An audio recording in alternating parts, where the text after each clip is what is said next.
नमस्कार मित्रों। आज मुझे एक अपनी बचपन की सुनी हुई कहानी याद आ गई। और कहानी क्यों याद आ गई वो मैं बाद में बताऊंगा, लेकिन पहले मैं कहानी सुना रहा हूँ। एक गांव में एक लाल भुजक्कड़ नाम के आदमी रहते थे। यूपी में भुजक्कड़ उसे कहते हैं जो बड़ी बड़ी पहेलियों को सुलझा लेता है या उसको बता देता है, उसको भुजक्कड़ कहते हैं। यानी कि जो आदमी बहुत सूझबूझ वाला हो उसे भुजक्कड़ कहते हैं। तो ऐसे ही एक गांव में लाल भुजक्कड़ थे, उनका बड़ा नाम था, लोग उनकी बड़ी इज्जत करते थे और वो हमेशा नया नया खोज करते थे और लोग अपनी समस्याओं को लेकर उनके पास जाते थे। तो एक बार उन्होंने क्या किया कि एक तोते को पकड़ लिया और तोते को कुछ दिन भूखा रखा। उसके बाद थोड़ा थोड़ा खिलाने लगे। जब तोता उनके बस में हो गया तो उसको थोड़ा सा कूदना सिखाने लगे। उड़ना तो तोते को आता ही था और तोता कूदने लगा। जब कूदने लगा तो उन्होंने क्या किया, एक प्रयोग करना चाहा और उसका एक पैर तोड़ दिया। एक पैर तोड़ के जब वो 3 पैर का हो गया तो उसे कहा कूदो। फिर भी वो थोड़ा कूद गया। फिर उन्होंने उसका दूसरा पैर तोड़ा, फिर कहा कूदो, फिर कूदा। फिर तीसरा पैर तोड़ा, फिर कहा कूदो, फिर भी वो कूदा। और चौथे पैर से थोड़ा सा बड़ी मुश्किल से कूदा। तो ऐसे जैसे जैसे पैर तोड़ते जाते उसके कूदने की ऊंचाई कम होते गई और जब वो चौथा पैर तोड़ दिया तो कूदना एकदम कम हो गया। तो लोगों ने उनसे पूछा, आप क्या कर रहे हो, इससे आपने क्या निष्कर्ष निकाला? उन्होंने कहा कि जब मैंने इसका एक पैर तोड़ा और कहा कूदो तो इसके कान थोड़े से खराब हो गए, इसने कम सुना इसलिए कम कूदा। तो दूसरा तोड़ा तो उससे और कम सुनाई दिया तो उसने और कम कूदना शुरू किया।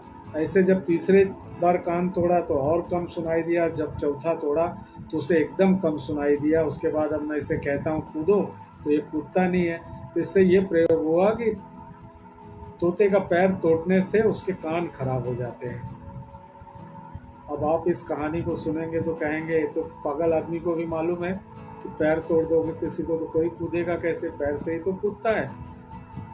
लेकिन दोस्तों यही इस कहानी का मर्म है, यही इस कहानी का सार है।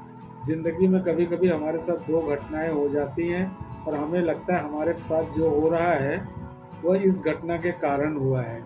हुआ क्या कि आज एक मरीज मेरे पास आया, वो पेट दर्द के लिए दवाई लेके गया। लेके जाने के बाद 2 घंटे के बाद खाने के बाद और आया और कहने लगा, डॉक्टर आपने दवाई दिया, मुझे बुखार आ गया। मैंने कहा भैया मैं पेट दर्द की दवाई दिया हूँ, पेट दर्द की दवा से हो सकता है कि आपका पेट दर्द कम ना हो लेकिन बुखार नहीं आएगा। बुखार आपको आने वाला था इसलिए आ गया। बहुत समझाने पे माना और फिर बुखार की दवाई लेके गया। तो ऐसा ही होता है, इसे काकतालीय न्याय कहते हैं कि जैसे एक कौवा उड़ता हुआ एक पेड़ पे चढ़ जाए, बैठ जाए और वो पेड़ गिर जाए तो लोग कहेंगे पेड़ पे कौवा बैठा और उसकी वजह से पेड़ गिर गया। इसीलिए ऐसा बहुत बार होता है कि हम अपनी अपनी छोटी छोटी घटनाओं हमारे साथ होती रहती हैं और हम उसको अपना जवाबदार मानते रहते हैं कि फला ने ऐसा कर दिया इसलिए ऐसा हो गया, इसने ऐसा कर दिया इसलिए ऐसा हो गया, इसने मेरा साथ नहीं दिया इसलिए ऐसा हो गया। तो ज़िंदगी में इन घटनाओं का संबंध वैसे ही नहीं होता है जैसे ही कि अगर कोई कहे कि कबूतर के पैर तोते के पैर तोड़ दिए इसलिए उसके कान खराब हो गए, या कौवा पेड़ पे बैठ गया इसलिए उसके पेड़ गिर गया। तो इस बातों में कोई दम नहीं है, लेकिन संयोग ऐसा होता है कि आदमी कह सकता है कि भैया अभी तक तो पेड़ खड़ा था कौवा बैठा तभी टूट गया। तो क्या यह संभव है? यह संभव नहीं है। इसलिए ज़िंदगी में जब भी हम निर्णय लें तो सोच समझ के लें। ज़रूरी नहीं कि आसपास की घटनाओं की वजह से ये हो रहा है। तो इस कहानी का सार यही है कि जो कुछ भी हमारे साथ होता है उसके कारण कुछ और भी हो सकते हैं। जो हमें तात्कालिक दिखाई देता है वह कारण नहीं होता है। तो आज की कहानी ऐसे ही बातों बातों में मैंने आपको सुना दी। अगर आज यह मरीज़ ना आया होता, इसने आज ऐसा न कहा होता तो आज मुझे याद नहीं आती।